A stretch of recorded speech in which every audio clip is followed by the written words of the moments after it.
नमस्कार। आपका अखबार के YouTube चैनल पर आपका स्वागत है। मैं हूं प्रदीप सिंह। राहुल गांधी की भारत जोड़ो यात्रा शुरू हो गई कल 7 सितंबर को।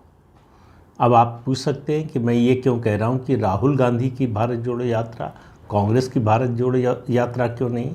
वो इसलिए कि कांग्रेस पार्टी ने फैसला किया है कि इस पूरी यात्रा में न तो कांग्रेस के झंडे का इस्तेमाल होगा, न कांग्रेस के चुनाव चिन्ह का इस्तेमाल होगा और न कांग्रेस के नारों का इस्तेमाल होगा। तो जाहिर है कि कांग्रेस पार्टी की पूरी कोशिश है कि पूरा फोकस राहुल गांधी पर रहे। तो उनको लॉन्च करने, रीलॉन्च करने और कितनी बार रीलॉन्च हो चुके हैं इसकी गिनती भी भूल गई है। तो उनको लॉन्च करने की एक बार फिर से कोशिश हो रही है और इसीलिए पार्टी के झंडे, पार्टी के नारे, पार्टी के चुनाव चिन्ह को इससे अलग रखा गया है। लेकिन आप देखिए शुरुआत कैसे हुई है। पहले ही दिन राहुल गांधी के जीजा यानी प्रियंका वाड्रा के पति रॉबर्ट वाड्रा ने एक ट्वीट किया जिसमें सिर्फ लिखा है भारत जोड़ो यात्रा और नीचे एक पोस्टर लगाया गया उस ट्वीट में। और उस पोस्टर में कौन कौन है? सोनिया गांधी है जो कार्यकारी अध्यक्ष हैं, उसके बाद बीच में पार्टी का सिंबल बना हुआ है, उसके बाद स्वर्गीय राजीव गांधी का चित्र है, उसके नीचे राहुल गांधी का चित्र है, फिर जो है प्रियंका वाड्रा का चित्र है और रॉबर्ट वाड्रा का चित्र है। तो अब आप सोचिए कि जिस माहौल में ये यात्रा शुरू हुई है, कांग्रेस दो बड़े मुद्दों, दो बड़े आरोपों पर घिरी हुई है, परिवारवाद और भ्रष्टाचार। तो परिवारवाद को ये आगे बढ़ाने वाली यात्रा है क्या? इस बात के संकेत मिल रहे हैं कि रॉबर्ट वाड्रा कांग्रेस के बाकायदा सदस्य बन सकते हैं, राजनीति में आ सकते हैं।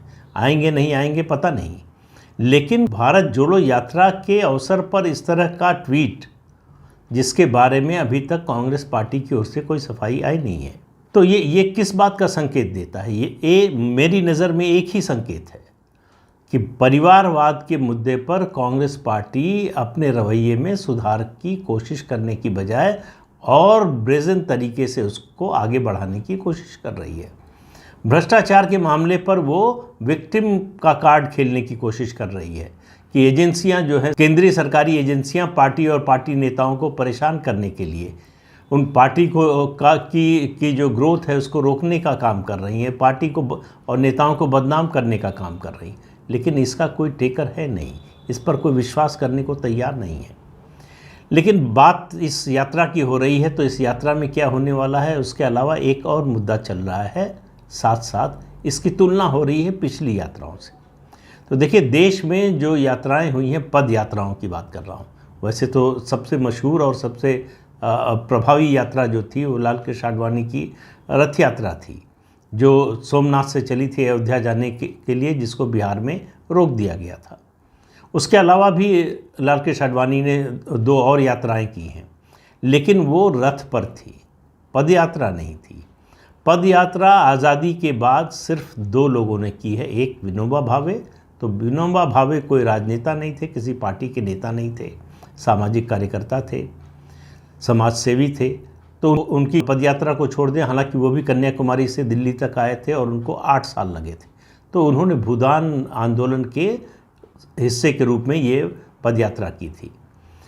एकमात्र राजनेता जिसने पदयात्रा राष्ट्रीय स्तर पर, राज्य के स्तर पर कई पदयात्राएं हुई हैं, उसमें सबसे मशहूर तो जो है आंध्र प्रदेश के स्वर्गीय नेता राजशेखर रेड्डी की है, उनके बेटे जगन मोहन रेड्डी की भी है। उसके अलावा जो है भारतीय जनता पार्टी के तेलंगाना के अध्यक्ष भी पदयात्रा पर हैं, बांदी संजय कुमार। इसके अलावा भी प्रदेश के स्तर पर पदयात्राएं हुई हैं, लेकिन राष्ट्रीय स्तर पर अभी तक राहुल गांधी की इस भारत जोड़ो यात्रा से पहले एकमात्र पदयात्रा हुई थी चंद्रशेखर की, पूर्व प्रधानमंत्री चंद्रशेखर की, जो जनता पार्टी के अध्यक्ष थे उस समय। 6 जनवरी 1983, 6 जनवरी 1983 को उन्होंने पदयात्रा शुरू की और उसी दिन कर्नाटक में जनता पार्टी की सरकार बनी, रामकृष्ण हेगड़े मुख्यमंत्री बने।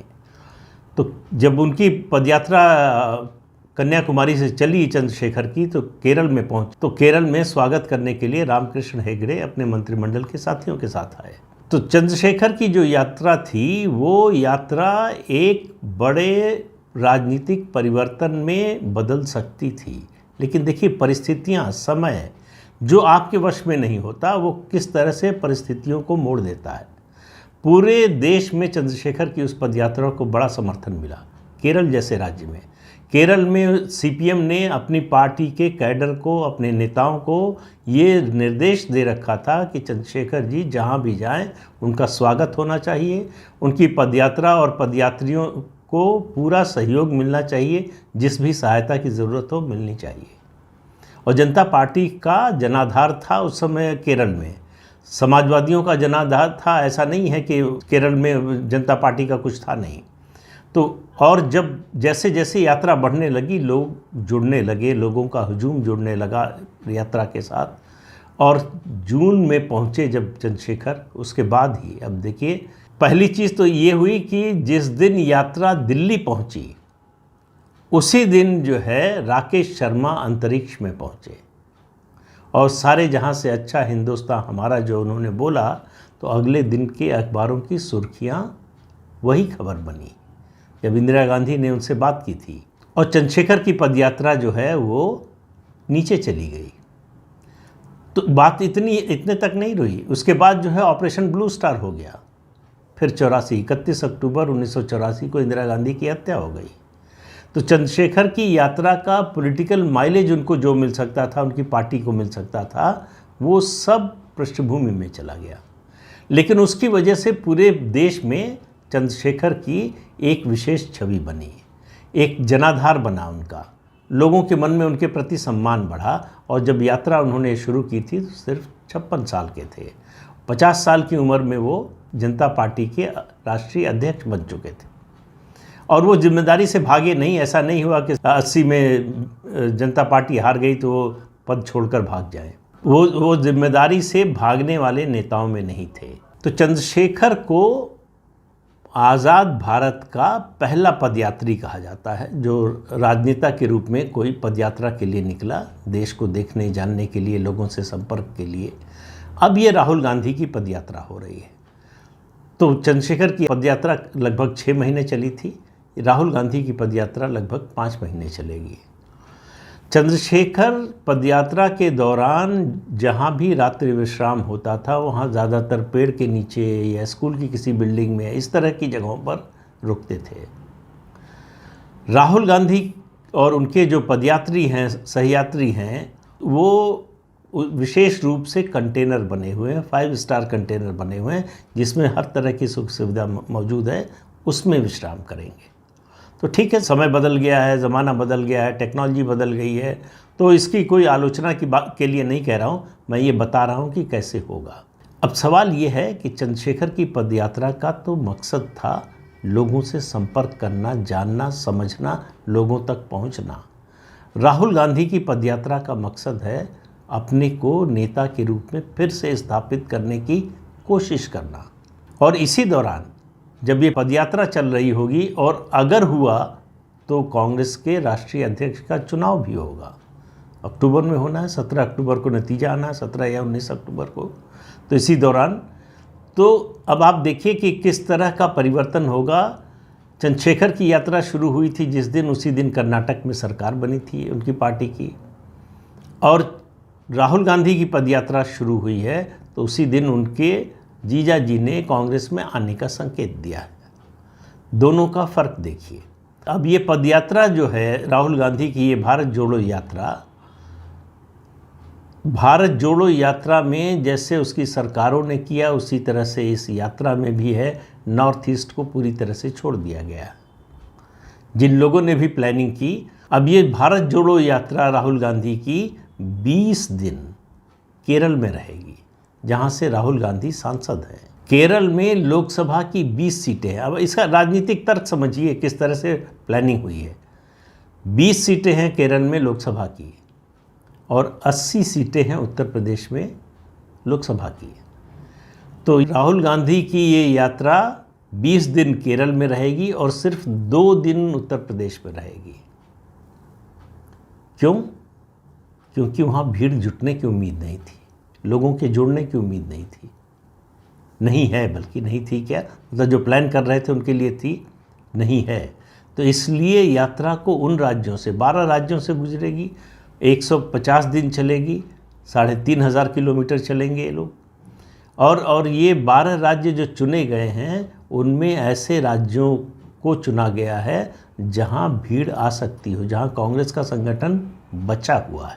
यानी केरल में, कर्नाटक में, मध्य प्रदेश में, राजस्थान में, इन राज्यों में यात्रा जो है ज़्यादा समय गुजारेगी। तो इससे आप अंदाज़ा लगा सकते हैं कि यात्रा का मकसद क्या है। भारत जोड़ो का तो नहीं हुआ। इस यात्रा से भारत जोड़ो कैसे होगा ये समझाना कांग्रेस के लिए बड़ा मुश्किल हो रहा है। और कांग्रेस में जिस तरह से प्लानिंग होती है, जिस तरह से योजनाएं बनती हैं, उसका केंद्र पार्टी से ज़्यादा परिवार होता है। समस्या यही है। पार्टी की जो मूल समस्या है वो पार्टी नहीं, परिवार है। परिवार की जकड़न से जितना निकलने की कोशिश कर रही है पार्टी, उतना उसमें जकड़ती जा रही, फंसती जा रही है।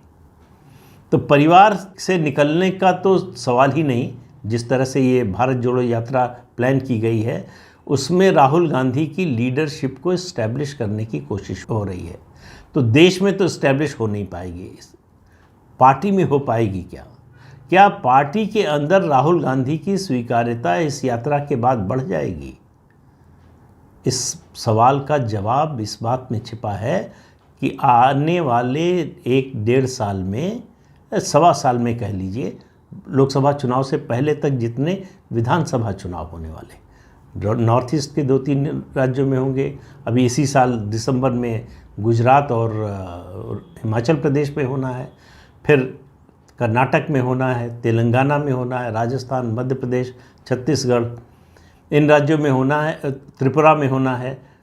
तो ये विधानसभा चुनावों में कांग्रेस की स्थिति क्या रहती है? क्या राहुल गांधी की ये भारत जोड़ो यात्रा कांग्रेस को किसी राज्य में सत्ता में वापस लाने में या सत्ता में बने रहने में मदद करेगी? अभी 2 राज्यों में सरकार है कांग्रेस की, राजस्थान और छत्तीसगढ़। दिसंबर 2023 में इन दोनों राज्यों में चुनाव है। मध्य प्रदेश में भी चुनाव है, जहां वो सिंगल लार्जेस्ट पार्टी बनी थी 2018 में। क्या उस स्थिति को भी बरकरार रख पाएगी? ये बहुत सारे सवाल हैं जिनका जवाब अगले साल, 1.25 साल में मिलने वाला है। तो ये भारत जोड़ो यात्रा दरअसल केवल राहुल गांधी नहीं, जो नई टीम आई है उनकी मीडिया की, वो भी अपने को इसके जरिए इस्टेब्लिश करने की कोशिश कर रही। जयराम रमेश और उनके जो साथी हैं, ये योजना उनकी है। कहा यह जा रहा है कि प्रशांत किशोर ने इसका सुझाव दिया था। अब वो किस स्वरूप में दिया था ये पता नहीं, लेकिन सुझाव जिसका भी हो, इसकी योजना इस समय जो है जयराम रमेश और उनके साथियों ने बनाई है। इसके जरिए उनको इस्टेब्लिश करने की कोशिश हो रही है, उनकी लीडरशिप को। तो हेमंत बिश्व शर्मा, असम के मुख्यमंत्री, ने एक टिप्पणी कर दी। उन्होंने कहा कि राहुल गांधी को भारत जोड़ो नहीं, कांग्रेस जोड़ो यात्रा की ज़रूरत है। तो हेमंत बिश्व शर्मा के इस बयान पर जयराम रमेश ने कहा कि वो नए बीजेपी में गए हैं, तो इसलिए वो लॉयल्टी दिखाने के लिए इस तरह की बातें कर रहे हैं। लेकिन इसका कोई जवाब है नहीं कांग्रेस पार्टी के पास कि कांग्रेस पार्टी में जो मतभेद हैं, जिस तरह से लोग छोड़कर जा रहे हैं, पार्टी से अलग हो रहे हैं, उसको जोड़ने का तो कोई उपाय, कोई तरीका, कोई फॉर्मूला कांग्रेस के पास, राहुल गांधी के पास नज़र नहीं आ रहा है। और ऐसे समय में यात्रा शुरू हुई है जब सोनिया गांधी विदेश में है, प्रियंका वाड्रा विदेश में है। कहा यह जा रहा है कि लौटकर प्रियंका वाड्रा भी इसमें कुछ समय के लिए शामिल हो सकती हैं। तो कुल मिलाकर फोकस कांग्रेस का अब भी भारत से ज़्यादा परिवार पर है। और कुछ लोगों का, कुछ विशेषज्ञों का, राजनीतिक विश्लेषकों का ये कहना है, मैं इसको जो है एक तंज के रूप में ही लूँगा, इस यात्रा के जरिए राहुल गांधी भारत को कांग्रेस के विरोध में जोड़ने में ज़रूर कामयाब हो जाएंगे।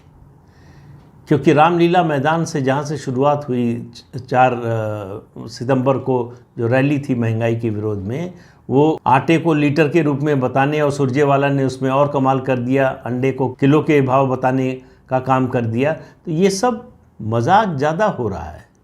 राहुल गांधी महंगाई जैसे मुद्दे पर रैली में बोल रहे हैं और मुद्दा क्या बनता है? उन्होंने कहा कि 32 रुपये लीटर आटा बिक रहा है। मैं शायद पहले भी इस बात को कह चुका हूं कि राहुल गांधी इस देश के पिछले 75 साल में एकमात्र पॉलिटिशियन हैं इतने वरिष्ठ लेवल पे, वरिष्ठ लेवल से मतलब है कांग्रेस जैसी दूसरी सबसे बड़ी पार्टी देश की, उसके अध्यक्ष रह चुके हैं और अध्यक्ष के रूप में काम कर रहे हैं, भले ही उनको पद ना हो इस समय। उनकी बातों को और उनके पूरे क्रियाकलाप को लेकर जिस तरह का मजाक उड़ता है, जिस तरह का परिहास होता है, वो कांग्रेस के लिए चिंता की बात होनी चाहिए और उसमें कोई सुधार का जो है वो संकेत दिखाई नहीं दे रहा है। लगातार इस तरह की घटनाएं हो रही हैं। राहुल गांधी 2004 में राजनीति में आए थे, आज 2012 है, 18 साल में ऐसा लगता नहीं कि उनकी जो है राजनीतिक प्रगति हुई है।